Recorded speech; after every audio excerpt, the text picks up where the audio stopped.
Fala galerinha, bom dia! Bora para os nossos estudos aqui da nossa CME, os índices americanos, né?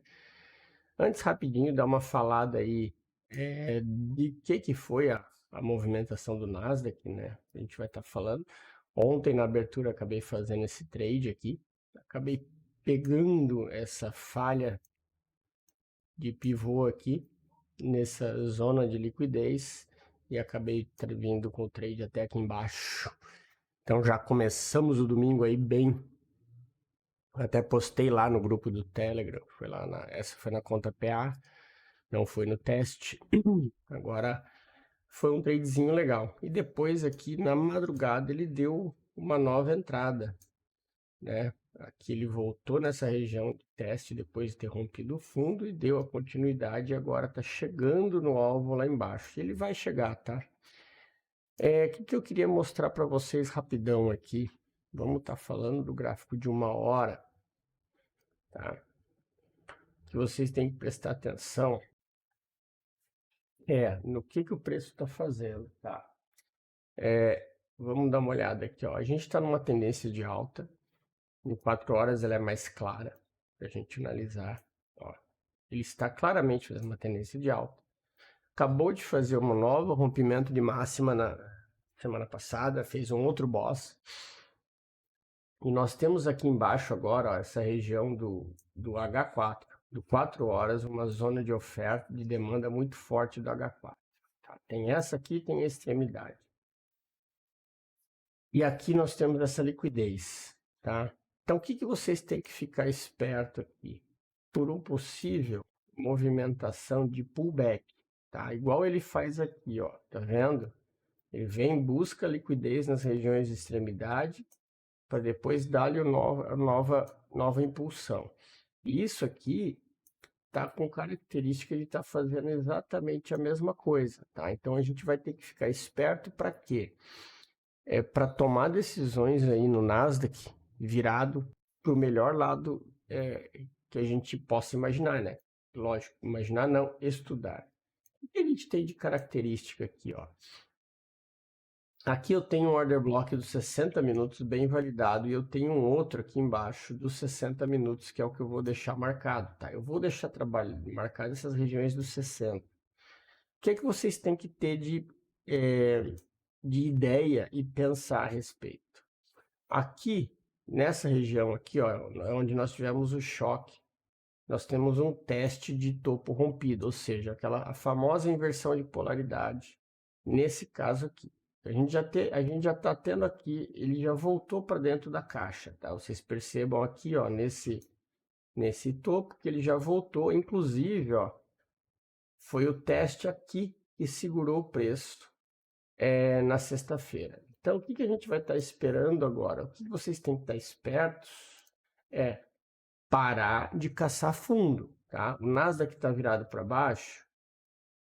Se ele romper aqui para baixo, qualquer volta é operação de queda de pullback, tá? Não inventem de achar que vai fazer sweep aqui, porque aqui é uma descida reta, tá? É uma descida reta. Então, se ele perder esse fundo aqui, ele vai tentar subir para enganar todo mundo e vai vir buscar a liquidez que está aqui embaixo. Porque o dinheiro agora está aqui, ó. O dinheiro que precisa para fazer ele subir está lá embaixo. Então, fiquem bem atentos em relação a isso, tá? Para vocês não serem pegos de surpresa aí em movimentações enganatórias aí do Nasdaq, tá?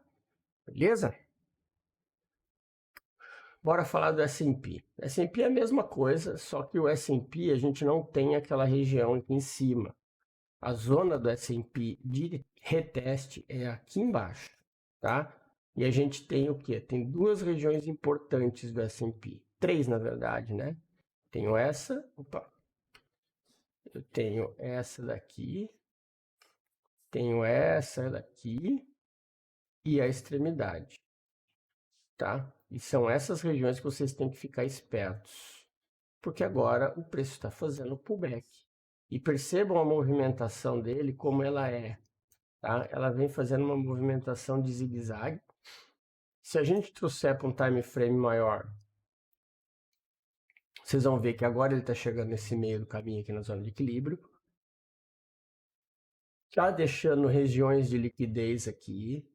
Ó, eu tenho liquidez aqui, tenho liquidez aqui. Então, o que vocês têm que ficar esperto? Para um possível movimento de sweep para dar continuidade, tá? Assim, tudo isso vocês têm que analisar conforme o preço chega no movimento, tá? Ambos estão em regiões que estão fazendo pullback. Vocês veem que o movimento ele é um movimento de mitigação, ou seja, está trazendo a graninha daqui por lá para o fundo. Agora, como que ele vai fazer? A gente não sabe. Então, por isso que a gente tem que sempre reagir conforme o preço está nos mostrando, tá? Então, prestem bem atenção nisso, principalmente no S&P, que ele está um pouco mais difícil, aí ele está descendo um pouco mais mitigado, então acaba sendo uma situação um pouco mais complexa para vocês estarem observando. Mas a gente tem que estar atento agora aos alvos lá embaixo, tá? E aqui não é esperar para comprar, são os possíveis alvos dessa descida que o preço está fazendo. Lembrando, venda contra tendência é sempre venda complicada e vocês têm que sempre, se for tomar risco, sempre proteger, né, com stop curto, stop certo e não bobear aí para não se arrebentar vendendo contra a tendência, beleza? Agora falando do Dow Jones. O Dow Jones ele está numa regiãozinha horrível aqui, tá? Tá no meio de caminho. O que a gente teria que aguardar aqui? Aqui seria interessante esperar por alguma coisa nessa região, ele fazer algum movimento nesse sentido, para dar continuidade nessa queda, visto que ele quebrou essa estrutura, tá? Então, assim, a gente tem aqui situações onde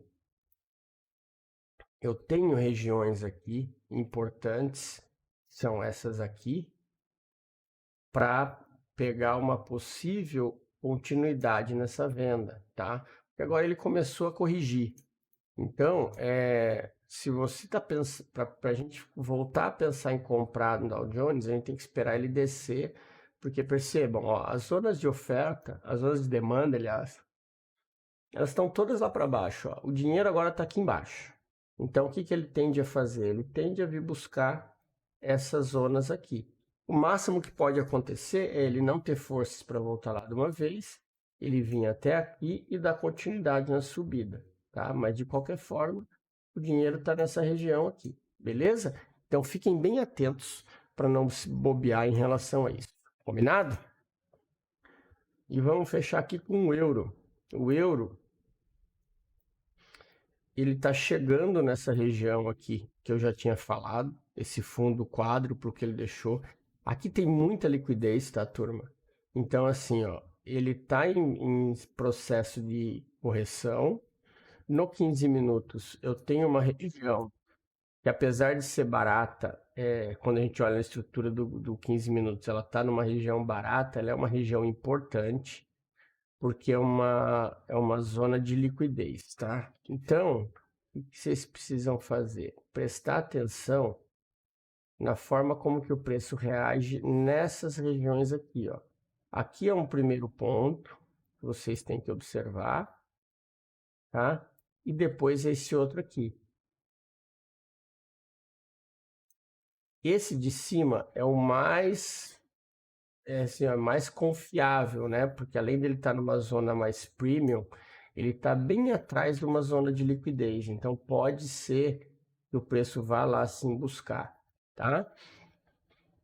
Aqui vocês têm que tomar cuidado com uma coisa. O preço chegou no alvo e já falhou fundo, ó. Buscou liquidez aqui e está voltando. Se ele perder essa região aqui, vocês ficam espertos para o possível pullback, tá? Porque agora ele chegou no alvo, né? O euro chegou no order block de 60 minutos. Então, quando ele chega no alvo, ele tende a voltar para buscar liquidez nas regiões onde tem dinheiro esperando para voltar a vender, tá? Então, fiquem atentos aí em relação a essas movimentações do euro, porque agora deu alvo dos 60 minutos, tá? Desculpa, turma. Então, prestem atenção aí nessas movimentações. E aí, só que se ele perder esse fundo aqui, aí a gente pode ter uma possível continuidade, tá? Eu ainda ficaria esperto para um possível sweep aqui, mesmo que ele rompa esse fundinho duplo aqui, tá? E dali a pouco fazer um sweep aqui para depois fazer um movimento assim, tá? Eu ainda ficaria esperto, tá? De qualquer forma, a gente está na região de demanda, né, do nosso querido euro. Então, a atenção é agora, depois dessa esticada que ele deu, para uma possível correção. Combinado? Então era isso, turminha. Um grande abraço a todos, um excelente pregão hoje e a gente volta mais à noite com o estudo da B3. Abraço!